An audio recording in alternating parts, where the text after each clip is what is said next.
გამარჯობა, მივესალმები ყველას, ვინც გვიყურებს. მადლობა, რომ ხართ ჩვენთან ერთად. ვიდრე დავიწყებთ საუბარს, უმორჩილესად გთხოვთ, მოიწონოთ ეს ვიდეო, რომელიც ჯერ არ გინახავთ, იმიტომ რომ დარწმუნებული ვარ, მოგეწონება თქვენ გაიცნოთ არაჩვეულებრივ ადამიანს, ჯერ და ალბათ მერე ექიმს, რომელიც 24 საათიან სამსახურშია იმათთვის, ვისაც ყველაზე მეტად ჭირდება დახმარება თამთა კაპანაძე, ბავშვთა ენდოკრინოლოგიის, გახლავთ იაშვილის ბავშვთა სახელობის საავადმყოფოს ენდოკრინოლოგი. ამ შემთხვევაში ემილიას პირადი ექიმი, ემილიას უკვე იცნობენ პირადად ჩემი მომხმარებლები ინსტაგრამზე, იმიტომ რომ ძალიან ხშირად ვაზიარებ ამ არაჩვეულებრივი გოგონას ვიდეოებს. მას აქვს ენდოკრინული დაავადება, რომელსაც სულ მთელი ცხოვრება მართვა ჭირდება, ხო? სწორად ვიცი? კი, ნამდვილად. სალამი და მადლობა პირველ რიგში იმისთვის, რომ ჯერ ხართ კარგი ადამიანი და მერე კარგი პროფესიონალი. პირველ რიგში მოგესალმებით. დიდი მადლობა მინდა გადავხადო დედა თინათინს, რომ მომცა საშუალება დღეს აქ ყოფილიყავი და მესაუბრა თქვენთან. რაც შეეხება ემილიანი მართლა საოცარი ბავშვი. ყველა ბავშვს თავისი უნიკალური საოცარი თვისება აქვს, მაგრამ ემილის აქ არაჩვეულებრივი უნარი. მზე მოფინოს ყველაფერს, სადაც კი შევა, სადაც კი მოხვდება და ეს პირველივე მის პალატაში შესვლის დღიდანვე დავინახე და მაშინვე რაღაცნაირი მეგობრული ურთიერთობა ჩამოყალიბდა ჩვენს შორის. იმდენად სიცოცხლით სავსე ბავშვია, რომ ვერ წარმოვიდგენია, რომ ის შეიძლება პალატაში იწვევს მართლა. კი, ნამდვილად ასე იყო, რომ შევიდოდი ხოლმე პალატაში, განსაკუთრებით პირველი რამდენიმე დღე, საკმაოდ ისეთი კრიტიკული და მძიმე იყო მისთვის ოპერაციის შემდეგ. ანუ თავზე აქვს ნაიარევი, ხო, რასაც ხედავ, თავზე აქვს ოპერაცია. მისი დიაგნოზი ეს არის კრანიოფარინგეომა, რომელიც არის კეთილთვისებიანი სიმსივნე, თანდაყოლილ სიმსივნეებს მიეკუთვნება კრანიოფარინგეომა. ასეთი პაციენტები მე მთელი ცხოვრების განმავლობაში საჭიროებენ როგორც მეთვალყურეობას, არა მხოლოდ ენდოკრინოლოგის, არამედ სხვა სპეციალობის ექიმის, მათ შორის წამყვანი არის ენდოკრინოლოგი, ვინაიდან ის ორგანო, რასაც კრანიოფარინგეომის წარმოიშვება ხოლმე, ეგრეთ წოდებული მენეჯერია ჩვენი ენდოკრინული სისტემის, ჰიპოფიზი, ეგრეთ წოდებული, რომელიც ესე განაგებს ჩვენი ენდოკრინული სისტემის ფუნქციონირებას. შესაბამისად, ისინი დგანან ხშირ შემთხვევაში არაერთი, არამედ რამდენიმე ენდოკრინული პათოლოგიის წინაშე და საჭიროებენ მუდმივ მეთვალყურეობას, მხარდაჭერას, როგორც მედიკამენტოზურად. ასევე თვითგანათლების კუთხით, რომ მათ უნდა ესმოდეთ მათი დიაგნოზი, უნდა იცოდნენ რა პრობლემის წინაშე დგანან და მარტივად როგორ ამოიცნონ თავიანთი სიმპტომით, თვითგრძნობით, რა პრობლემაა. ანუ ახლა პატარა ემილია, რომელიც სკოლაში წავიდა ახლა და ტელეფონი და საყურეების გარდა არაფერი არ დარდებს, იცის თავის დიაგნოზი და იცის მართვა, ანუ კრიტიკული, არ ვიცი, პერიოდი ალბათ აქვს, ხო? ჯანმრთელობის გრძნობს ამას თვითონ. ხო, აი როგორც ექიმი თამთა გვიპასუხებს, მაგრამ იცის რა თქმა უნდა, რომ მას პრობლემა აქვს, რა სიმძიმის და შეძვენის რა თქმა უნდა არა. სულ რაღაცებს უნდა აკვირდებოდეს იცის, იმიტომ რომ ემილის ესე 24 საათიან რეჟიმში ქაბატონია, ისევ ქაბატონია აკვირდება. მას აქვს ესეთი ცხრილი, რომელიც საბამ გაუკეთა. საბამ? დიახ, ანუ და-ძმა არიან ესეთი ოჯახი შევქმნით ეხლა, რომ ორივე ხო შვილია, აქ ცხოვრობენ და საბამ გაუკეთა ცხრილი, რომელშიც ის იმ ყველაფერს რამდენი წყალი დალია, რაღაცებს ბტიჩკავს ესე რაღაცნაირად ამას შვება. ხო, აი ხო, ამ ყველაფერს აკეთებს და თან კიდევ სკოლაში რო წავიყვანეთ, ეხლა და ახალ სკოლაში არის, იმიტომ რომ აქ და მინდა ძალიან დიდი მადლობა გადაუხადო წმინდა ნინოს სკოლის სკოლას, წმინდა ნინოს სახელობის საპატრიარქო სკოლა არის, კერძო, სადაც აი ძალიან ისეთი კარგი არის და მოხვედრად ცოტა რთულია ბავშვების რაოდენობის გამო და რა თქმა უნდა ჩვენ უსასყიდლოდ მიგვიყეს და არც ერთ თეთრ-სამასში არ ვიხდით, ამიტომ მინდა ძალიან დიდი მადლობა მათ გადაუხადო და თან ძალიან კარგად ასწავლიან, ანუ პირველი კლასიდან ინგლისურს სწავლობენ, მეორე კლასიდან ფრანგულს და აი ამავენაზე მოლაპარაკე. კი, საფრანგეთის ელჩი რო ყავდა სტუმრად უთხრა, საფრანგეთის ელჩმა გვაჩუქა წიგნები და მან უთხრა წამში დაიმახსოვრა, რომ იქ ფრანგულს სწავლობენ და ეუბნება, რომ მე წელს ვიწყებ ფრანგულის სწავლას და მე წავიკითხავ ამას. უნიკალური ტვინის მართლა. დიახ, ანუ ქართულ ფრანგული ესეთი წიგნი მოგვიტანეს და კლასში აი იმას რომ დაუბრუნდე, გამექცა ცოტა აზრი და საუბარი, მაგრამ ემილიზე ხო უშრეტად შეიძლება ისაუბრო. კლასში უხსნიდა ბავშვებს, რომ მას აქვს ჯანმრთელობის პრობლემა, მითხრა დამრიგებელმა. ანუ ეს ჩემთვის ის ნიშანი იყო, რომ მას გააზრებული აქვს სწორად, რომ მას რაღაც პრობლემები აქვს და თან აწუდის ამ ინფორმაციას მასწავლებლებს იმათ რაღაც კვების დროს უშაქრო ჩაი მოითხოვა და ნუ ეს ჩემთვის იყო ძალიან ისეთი, აი ძალიან საყვარელია. აი და მეუთხარი უშაქრო ჩაი რატო გინდოდა მეთქი და ბევრი შაქარი იყო და უშაქროს დავლევდიო. ხო თან დიეტაზე ყავს, იმიტომ რომ თან ექიმა ვითხრა რომ ხო ცოტა და ნუ ამიტომ ცდილობს რომ ეგ შეიზღუდოს თავი და ძალიან საყვარელია. ძალიან გონიერი გოგოა, თუმცა სანამ გავაგრძელებთ საუბარს მე დავდე პატარა ვიდეო, სადაც ითხოვდა ემილი თავის დაბადების დღის საჩუქრებს, მათ შორის იყო ტელეფონი და ოქროს საყურეები, ოქროს საყურის სპონსორი როგორც უცი ყავს და მე გამომეხმაურა ნათია, გვარი არ ვიცი სამწუხაროდ, რომელიც ეხლა საქართველოში არ იმყოფება და ის აჩუქებს კარგ ტელეფონს ემილას, ასე რომ თქვენ შეგიძლიათ კი ისინი კარგ პირობებში ცხოვრობენ ბავშვები, ნამდვილად არაფერი არ უჭირთ, მეცაც გეტყვით, მათი რაციონი ისეთია, ჩვენ არც დაგვესიზმრება და ბევრი ისეთი დეტალი აქვს, რაზეც ჩვენ აუცილებლად ვისაუბრებთ, თუმცა გეუბნებით, რომ მათი ცხოვრების ხარისხი ბევრად უფრო კარგი და დამაკმაყოფილებელია, ვიდრე საშუალო სტატისტიკური ქართველის. ასე რომ თქვენ მიუხედავად ამ ყველაფრისა, ნებისმიერ დროს შეგიძლიათ რაღაცა პატარა მაინც აჩუქოთ ამ ადამიანებს, იმიტომ რომ მათთვის ჯერ ყურადღება და მე მინიმალური საჩუქარიც, აი ჟანგბადივით მნიშვნელოვანია, რომ მათ ცხოვრება გააგრძელონ. ხო ასეა? კი, ზუსტად ესე არის, ისევ ვიქით, რომ დაუბრუნდეთ იმას, არაერთხელ ვისაუბრია განწყობას ძალიან მნიშვნელობა აქვს ბავშვისთვის და მით უმეტეს, როდესაც აი ესეთ რთულ გზას გადიან, არ არის მარტივი და როდესაც შეგიძლია რაღაცით დაეხმარო და კიდევ ერთხელ გაახარო, ეხა ემილი 2 დღე იყო გასული, ქალბატონიას გაყვანილებ და შაბათ-კვირას და იმდენი საჩუქარი დახვდა, ეხა წარმომიდგენია, მეც აი როდის გადავცემ, რო ცქმუტავს, თვალები ხო ისედაც უბრწყინავს. აი სულ ეს ნაპერწკლებს ყრის სიხარულისგან და კმაყოფილებისგან. აი ფიქრობს კიდე რა უნდა თქვას, რა უნდა საჩუქარი. მაგრამ მოგძალებულია თავის თხოვნებშიც. ხო, ვერ ამბობს ბოლომდე ცხენია რა თქვას. ეს ყურები რო გაიხვრი და რაღაც ისა პრობლემა ქონდა ძალიან უნდოდა და ჩვენ ვიკითხეთ დაგვთანება თამთექიმა და მე ნუ გავხვდეთ არ იყო ისა და ამიტომ ოქროს საყურეს ველოდებით გაიგო რომ ოქრო აუცილებელი არის და თან ოქროს დაბადების დღე მოდის და ამიტომ ასე რომ შეგიძლიათ არა მარტო ოქროს დაბადების დღეზე, არამედ ნებისმიერ ჩვეულებრივ დღესაც მოგძამდეთ და მოიტანოთ საჩუქრები, რაც გემეტებათ და დამიჯერეთ, რომ ბევრად უფრო ბედნიერები იქნებით, თუ უფრო რამე მნიშვნელოვანს გაიმეტებთ, იმიტომ რომ ამით თქვენ სულს არ ვიცი. ხო, ოქროს საყურეს ქალბატონი სოიტლანა შეპირდა და აჩუქებს, ოქროს საყურები უკვე მოგვარებული არის. შემოწიფასო ადამიანები. მოდი გადავიდეთ ისევ პროფესიაზე, ექიმობაზე, ენდოკრინოლოგობაზე და პატარა ბავშვზე. ბავშვს სჭირდება სპეციფიკური მიდგომა, ჯერ გაცნობა, მიხვედრა, რა ენაზე უნდა დაველაპარაკო, როგორ გავაკეთო ისე, რომ მან ეს ყველაფერი გაიაზროს და შემდეგ თვითონ გახდეს თავის არ ვიცი ჯანმრთელობის მმართველი, რაც ახლა მოხდა ემილეს შემთხვევაში. როგორ ახერხებთ ბავშვების გულამდე, ტვინამდე მისვლას? იმიტომ რომ ძალიან რთულია პატარებთან ურთიერთობა, უფრო რთული ვიდრე ალბათ წარმოგვიდგენია. კი, ნამდვილად რთულია, თუმცა შეუძლებელი არა. თავისთავად. რამე კონკრეტული ფორმულა იმისთვის, რომ ბავშვს მიუდგეთ, არ არსებობს ჩემი აზრით, ეს არის აბსოლუტურად ინდივიდუალური. როგორც კი შემოდის პაციენტი ჩემთან კაბინეტში, პირველი რასაც ვუყურებ, არის მისი თვალები. ეშინია თუ არა შემოსვლის, იმიტომ რომ ექიმთან ვიზიტი ყოველთვის არ ასოცირდება რაღაც კარგთან, ყოველთვის არ ასოცირდება რაღაცა ისე თამაშთან, მაგრამ ჩემს კაბინეტში არის უამრავი სათამაშო.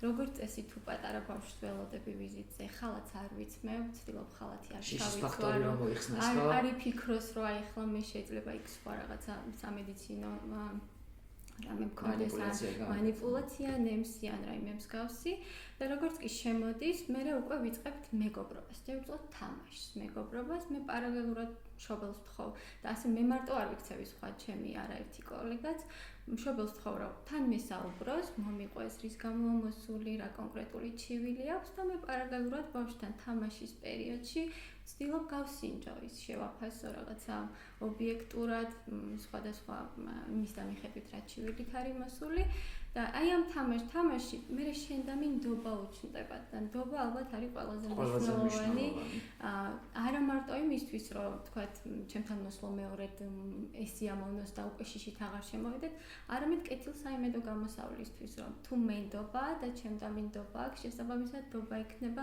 ჩემი დაწერილი დანიშნულების მიმართ, ჩემი მკურნალობის მიმართ და აი ეს უწყვეტი ჯაჭვი როგორც კი აებნება, მე ბევრად უფრო მარტივი ხდება კომუნიკაცია. თან დღეს თუ არ ვწდები 21 საუკუნეში ტკივილთან ბევრი რამე აღარ ასოცირდება.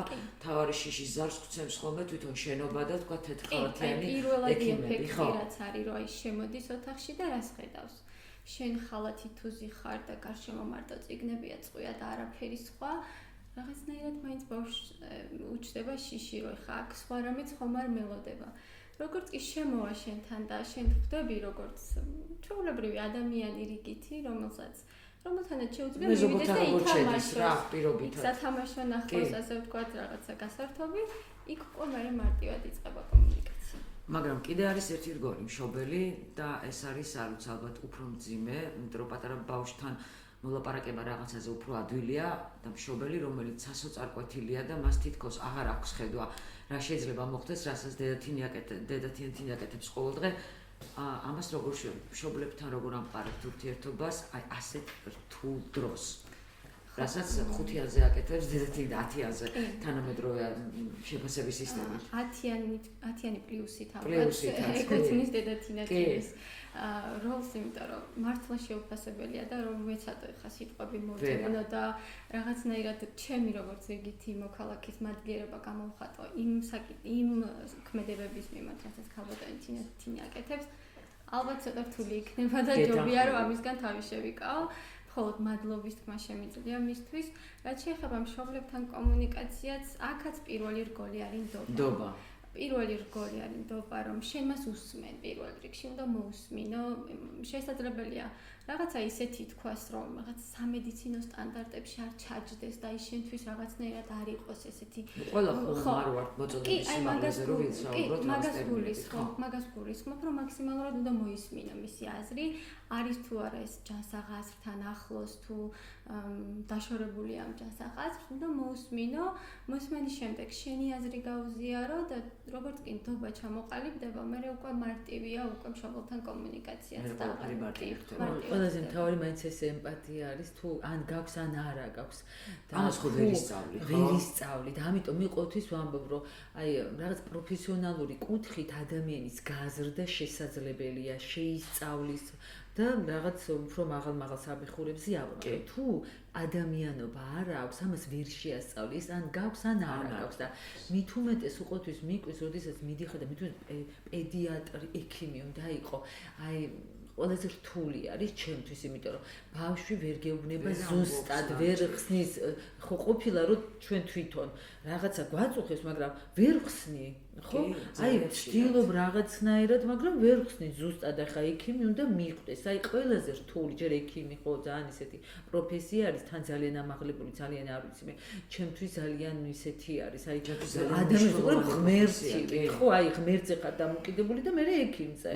ჩემთვის აი ზუსტად ესე არის და როდესაც ბავშვთა ექიმი ხარ, იქ საერთოდ კიდე ყველაფერი და მე ამიტომ ძალიან კმაყოფილი ვარ და მადლიერი თამთა ექიმის, რომ აღმოვაჩინეს ადამიანი, ზუსტად ვიცი რომ არასდროს არც დაიღლება და ყველა ჩემს ზარზე მყისიერი პასუხი აქვს მიწერაზე და რამდენი დამინახავს კლინიკაში, ხო, აუცილებლად ემილის მოიკითხავს. აი ეს ჩემთვის ისეთი ძვირფასია, რომ მას ემილი ჩემნაირად უყვარს და ემილის კიდე, ემილის საერთოდ ყველა უყვარს ესე ვთქვათ ახლა, მაგრამ აი ეს ნდობა რაზეც ახლა თამთა ექიმი საუბრობდა, აქვს ნამდვილად უსაზღრო და უპირობა.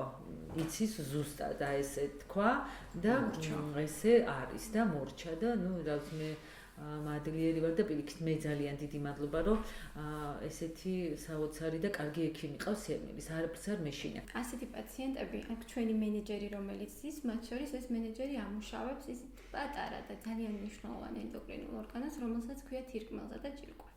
ამ თირკმელზე და ჯირკვალს აქვს ესეთი უნიკალური თვისება, გამოიმუშავოს რამდენიმე ჰორმონი და მათ შორის არის კორტიზოლი, რომელიც არის ჰორმონი, რომელიც განსაზღვრავს რამდენად მედეგია ჩვენი ორგანიზმი სტრესის მიმართ.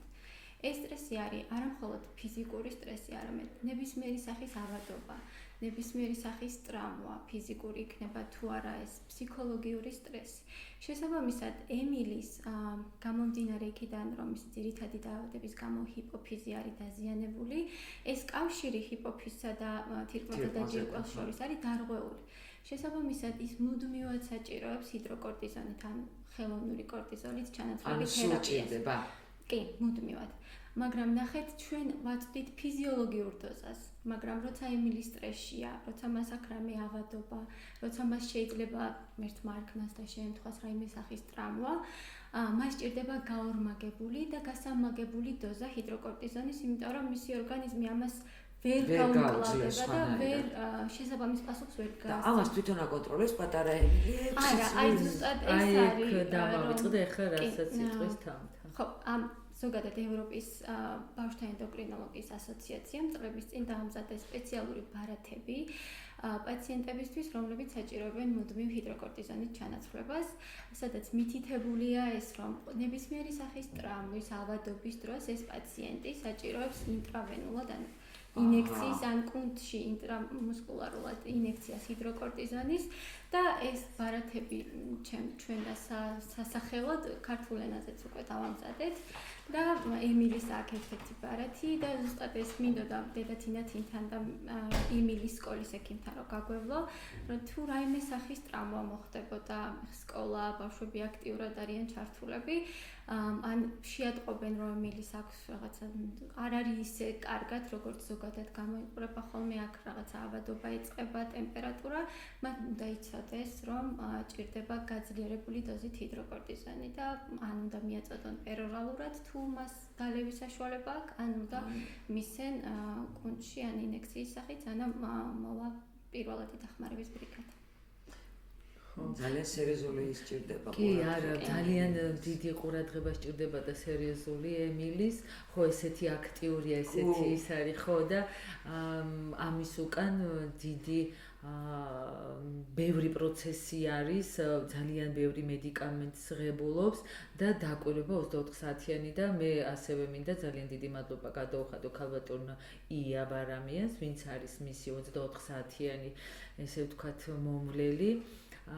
რომელიც აი ზედმიწევნით ყველაფერს მართლა კარგად ასრულებს და ჩვენ ხუმრობთ ხოლმე რომ ის ასე ორი ერთნაირი ენერგიის ხოლე ადამიანები როგორც კი შემოვლენ ხოლმე და შემოაღებენ კაბინეტის აი რაღაცნაირად შემოვა ის ქარიშხალი რაღაცა ზე ასე შემოიტანენ ხოლმე და იგივე დღესაც დაბადების დღე ხო დღეს ამბობდა ხო აი არ წარმომედგინა თუ ეგ დამჭირდებოდა ხო პირველი იყო ჩემთვის ესე სოციალური ბავშვის საბა და მეორე გახდა ემილი რადგან უკვე ეს გამოცდილება გქონდა ისევ მე დამიკავშირდნენ უკვე სოციალური სამსახურიდან იმიტომ რომ ემილის ოპერაციის დროს ახლდა თავის ფიზიოლოგიური დედა, მაგრამ სოციალური მდგომარეობის გამო ბავშვი არ არის ოჯახში და რომ დამიკავშირდნენ რა თქმა უნდა ემილიც წამოვიყვანეთ და რა ვიცი ემილის სახლში მოყვანით ჯერ საბასთვისაც უფრო სრულყოფილი ოჯახი შევქმენი იმიტომ რომ საბა და ემილი არიან ეხა დაძმა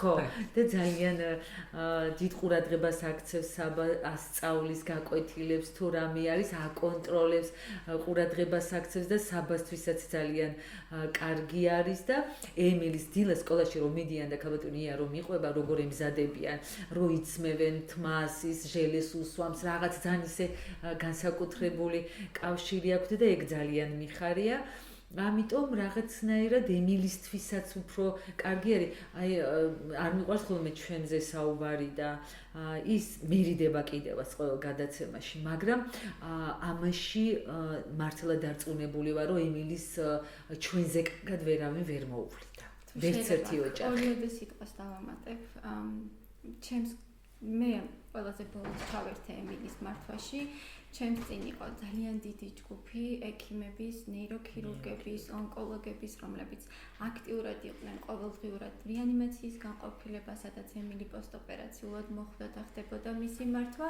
მე ესე რომ ვთქვათ, ბოლორგოლი ვიყავი, რომელმაც უნდა მართო ხანგრძლივად და გადავაბარო შემდეგ მოზრდილთა ენდოკრინოლოგს.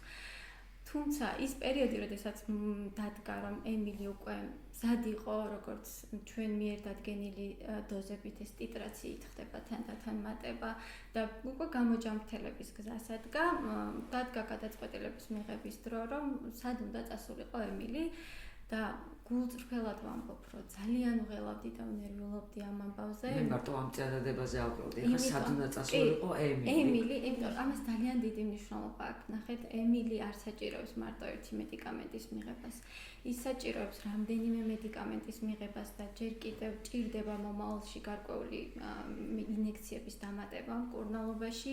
ის საჭიროებს ხანგრძლივ მუდმივ მეთვალყურებას. ფაქტობრივად ერთი ცალკე ადამიანი ჭირდება, რომელმაც ეს პატარა სიფრიფანა გოგო უნდა გამოზარდოს და აუცილებლად მას ექნება არაჩვეულებრივი ცხოვრება დარწმუნებული ვარ ამაში და როცა გავიგე რომ მის მეურვეობა დედა თინათინს ხვდა და დედა თინათინმა აიღო საკუთარ თავზე ცოტა შეიძლება სენტიმენტალურად ჟღერდეს ეხლა ჩემი განცხადება მაგრამ მეგონა რომ საკუთარი შვილი ჩავაბარე ადამიანს ახსოვდელად და ძალიან დიდი მადლობა არ ვიცი მადლობა ცოტა მაგრამ ეს არის მთელი როგორ მესმის ახლა რომ მადლობა ცოტა არ ვხოსით რომ ხა სიტყვა არ ყოფნის კი სიტყვები რთულია რომ მოწებნო ამ ყველაფრისთვის და უკვე ეს გავაკეთე რომ სიოთ თინათინთან არის და ვიცი რომ კარგად იქნება ასე მადლობა მე ძალიან მიხარია რომ შენ ხარ ჩემი ემილის ექიმი ადამიანს რომელსაც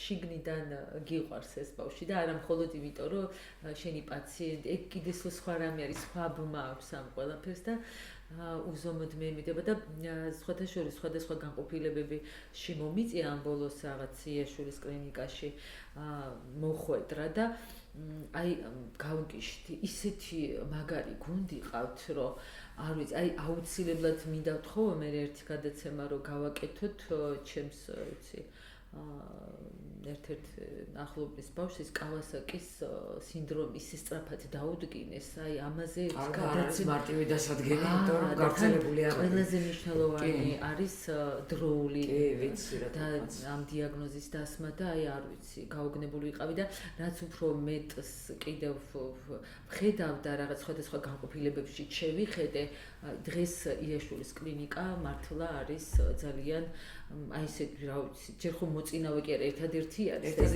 პროფილური ხო აი ძალიან მნიშვნელოვანია იმიტომ რომ აი ყველაფერი შიგნით არის რაც არ უნდა გაგიჭირდეს რაც არ უნდა გართულდეს წამში ხდება ყველაფერი ამას უდიდესი მნიშვნელობაა და ემოცია აქვს როგორც ამ კი ძალიან მაკაც გვეყოლება სტუმრად აუცილებლად ძალიან მეიმედება და მიყვარს აი ის სულ ვამბობ და დამცინეში ყველა გიყვარს კი მართლა ყველა მიყვარს მაგრამ ეს ადამიანები იმდენად მეიმედებიან რომ აი არ ვიცი ჩემთვის მართლა ღმერთის მერე ესენი არიან იმიტომ რომ ღმერთს ვთხოვ ჯერ შველას რომ ჩემი შვილი გადამირჩინე და მე ამათ თან ვანდობ ჩემი შვილის სიცოცხლეს აი ნამდვილად მე მინდოდა ახლა ერთი ისეთი კითხვა დამესვა მე ვიცი რომ ენდოკრინოლოგიური პრობლემები შემდგომ პოსტქიმიოთერაპიულად ბავშვებს ერევათ ხო ეს რაღაცები და ძალიან მნიშვნელოვანი არის ენდოკრინოლოგის მეთვალყურეობა ხო შემდგომ ჰორმონების კი ნახეთ როგორ არის ზოგადად მიუხედავად იმისა და საბედნიეროდ იმისა რომ ბოლო პერიოდში განსაკუთრებით ბოლო ათწლეულში ონკოპაციენტების მკურნალობაში საკმაოდ დიდი და კარგი ცვლილებები იქნა მიღწეული რომელმაც გაუმჯობესა კეთილსაიმედო გამოსავალი და გადარჩენილი პაციენტების რაოდენობა გაიზარდა. ამის პარალელურად ექიმები აღმოჩნდნენ და მედიცინა აღმოჩნდა სერიოზული გამოწვევების წინაშე, როგორიც არის ქრონიკული დაავადებების რაოდენობის ზრდა უკვე გადარჩენილ ონკოპაციენტებში. ანუ ეს ახალი რეალობაა ხო მედიცინაში? ახალი რეალობაა მედიცინაში. და მათ შორის არის წამყვანი ენდოკრინული სისტემა, იმიტომ რომ საკმაოდ მორწყვეტია ენდოკრინული სისტემა იმ აგრესიული მკურნალობით, რომელიც საჭიროა და აუცილებელია ონკოპაციენტების მართვაში. შესაბამისად, ესეთი დღევანდელი მონაცემები დაახლოებით ესეთია პროცენტულად, რომ გადარჩენილი პაციენტების 50%-ს ვითარდება ცხოვრების განმავლობაში სულ მცირე ერთი ენდოკრინოპათია, ანუ ენდოკრინული ჰორმონის დარღვევა.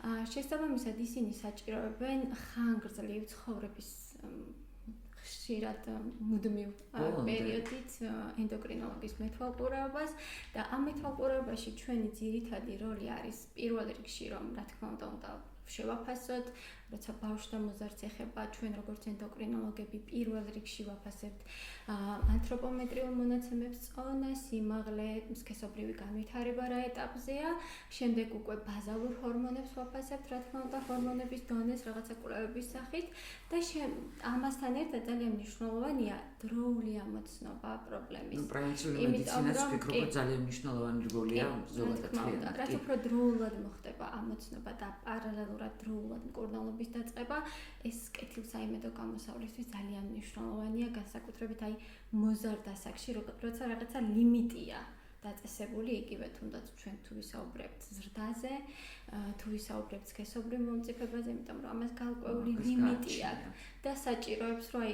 ჩაჯდეს რაღაცნაირად, რომ მე საბოლოო გამოსავალი გქონდეს შეტარებული. თუმცა არც ეს არ არის მგონია ტრაგედია, რომ მთელი ცხოვრება ენდოკრინოლოგის მეთვალყურეობის ქვეშ იყო, იმიტომ არსებობენ ადამიანები გარულ რაღაცა წამალს ყველა ვიღებთ ალბათ და გააზრებული გვაქვს რომ ამ წამალთან ერთად უნდა ვიცხოვრო ბოლომდე. შეიძლება პირველი შეხედვით შესაშინებელი იყოს, საშიში იყოს, რომ აი მე გინდა თუ არა ენდოკრინოლოგთან არ მივიდა მთელი ცხოვრება, მაგრამ ამაში ტრაგედიას მე ვერაფერს ვერ ვხედავ. სწორი მართვის შემთხვევაში აგრძელებს ადამიანი ჯანმრთელად ცხოვრებას, ხო? კი, ნამდვილად და აქ ზუსტად ეს არის, რომ ჩვენი მიზანია, რომ ცხოვრების ხარისხი გაუმჯობესოთ ამ ბავშვებს. ანუ ცხოვრებით ის ძალიან ისინი ხანგრძლივად იცხოვრებენ, მაგრამ ეს ცხოვრება უნდა იყოს ხარისხიანი და საუკეთესო უნდა შევთავაზოთ მაქსიმალური, რაც მედიცინას შეუძლია და რაც მექიმებს შეუძლია. და ღმერთი ისედაც ყველაფერს გააკეთებს. რაც კიდევ ერთხელ დიდი მადლობა, რომ აქ ვარ, აქ მოვხდი ვისმენ და ვიცნობ ასეთ ადამიანებს, რომლებიც მართლა პირველ რიგში ადამიანები, ამას ძალიან ხშირად ვიმეორებ დამცნიან უკვე. შენ რა იყო რესი დეფიციტი გაქვს ადამიანების და მართლა მაქვს რაღაც ეტაპზე ადამიანობის დეფიციტი და აქ ეს დეფიციტი სრულად შევსებული მაქვს. მოკლედ ვასრულებთ ასე, მომავალ შაბათს ჩვენ კვლავ შევხვდებით, მანამდე კი იფიქრეთ იმაზე, რომ ქალაქში, ცენტრში არსებობს სახლი, სადაც ერთდროულად ბევრი ბავშვი თავის მშობლებიანად იბრძვის და ამ ბრძოლაში წინ დროში ხელში დედა თინათინი მიდის, რომელიც ყველა სურვილს ასრულებს მაცას. ყველა ექიმი მზად ყავს და ხისიერად მობილიზებული, რომ მათ გაეწიოს დახმარება. მოიწონეთ ეს ვიდეო, რომ რაც შეიძლება მეტმა ადამიანმა ნახოს, მეტმა ადამიანმა გამოთქვა სურვილი ბავშვების დახმარების და რაც შეიძლება მეტად ამაზე მეტი კომფორტი მე არ ვიცი რა შეიძლება ბავშვებისთვის იყოს. ეხლა თითქოს მინდოდა მეთქვა, რომ თუ უფრო მეც საჩუქრებს მოგვიდათ, უფრო არა, ამაზე კარგად ვერ იცხოვრებთ ვერსად. როგორც დღეს შეგიძლიათ უბრალოდ დახმარებით თვიდან თვამდე უფრო ლამაზად მივიდეთ ბავშვები. ფინანსური დახმარება უფრო საჭიროა. ხო, კამპანია 31-ში რო ჩაერთოთ, ყოველ 13-ში $10 და არ არის მნიშვნელოვანი მარტო 13-ში, ყველა დღე შეგიძლიათ ჩაგვირიცხოთ და კიდევ მეტ რამეს შევძლებთ თუ არ ვიცი, ნუ მოვიფიქრეთ ალბათ ბავშვებთან ერთად თუ რამე შეიძლება კიდე გავახაროთ, მაგრამ ძალიან მნიშვნელოვანი არის და ეს როდესაც აქტიურ ქიმიოთერაპიას ასრულებს ბავშვი, სრულდება დაფინანსება. მე აბსოლუტურად ფონდის ხარჯი არის. ეს და ენდოკრინოლოგია კიდე არ არის იაფფასიანი, არც კვლევები და რაღაცები, ხო, შემდგომ და ამიტომ ჩვენ ამაში ყველაფერში თანხები გვჭირდება და 10 წელი, როდესაც აკვირდები ბავშვს, ის 10 წელი ოჯახები, რომლებსაც უჭირთ, აბსოლუტურად ფონდის ფინანსებზე გადის და ამიტომ გვჭირდება დახმარება, რომ და ძალიან დიდი მადლობა თქვენ და ნანიკოს კიდევ ერთხელ ვიტყვი, რომ ძალიან მიყვარს და მადლობა, რომ აი ესე ძალიან დაკავებული ადამიანი, რა ვიცი, ძალიან ბევრ საქმეში და მოდის ჩვენთან და ამას სრულიად უსასყიდლო და როგორ აკეთებს იცით, აი მთელი გულით და სულით, ანუ სხვანაირად არ შეიძლება. ხო, ძალიან დიდი მადლობა. კიდევ ერთხელ აღიარებ, რომ ყველა ჩემი მოსვლა კიდევ ერთი მეტრით სიღრმეში ჩასulis საბაბი. ანუ რაც უფრო მეტად აქ მოდივარ, უფრო ღრმად ჩავდივარ ემოციურად და ეს ძალიან კარგია. მე ვიხვიძებ. მადლობა. მომავალ შაბათამდე. ყოველ 4 შაბათს 21 საათზე ინტერნეტ გადაცემა სიცოცხლის ხები.